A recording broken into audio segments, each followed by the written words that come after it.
Hello বন্ধুরা, কেমন আছো সবাই? আশা করি সকলে ভালো আছো। আমার চ্যানেলে তোমাদের সকলকে স্বাগত জানাই। শীতকাল মানেই বাঙালির ঘরে ঘরে বড়ি দেওয়ার প্রস্তুতি চলে। তাই আজ তোমাদের জন্য বিউলি কলাইয়ের 2 ধরনের বড়ি দেওয়ার পদ্ধতি নিয়ে এসেছি। এইভাবে বড়ি দিলে সারা বছর বড়ি বাড়িতে সংরক্ষণ করে রাখতে পারবে। আমার ঠাম্মি প্রথমে বিউলি কলাই ভেঙে নিয়েছে। এবার 4 থেকে 5 ঘন্টা জল দিয়ে কলাই রেখে দেবো। 4 থেকে 5 ঘন্টা হয়ে গেলে ভালো করে জল দিয়ে ধুয়ে কলাই থেকে খোসা আলাদা করে নেব।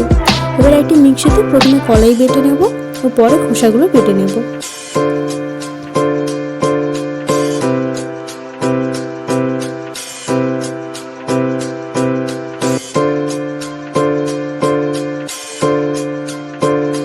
এরপর রোদে গিয়ে বড়ি দেওয়ার কাজ শুরু করব।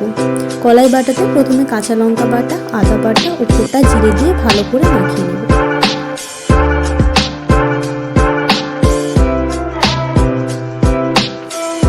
এবার বড়ি দেওয়ার জন্য বড়ি দেওয়ার চং ও একটি পেপার নিয়ে নেব। তোমরা চং দোকান থেকেও কিনতে পারো অথবা তোমরা হাত দিয়ে বড়ি দিতে পারো।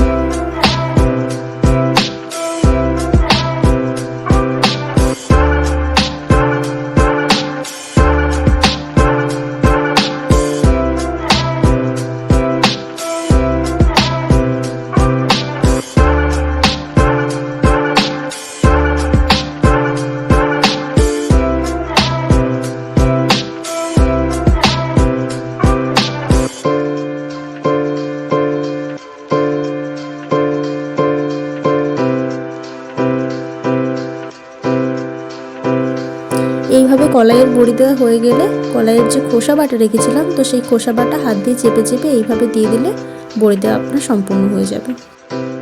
3 থেকে 4 দিন প্রতিনিয়ত রোদ দিয়ে ভালো করে শুকিয়ে নিলেই সারা বছরের জন্য এইভাবে আপনার বড়ি সংরক্ষণ করা হয়ে যাবে।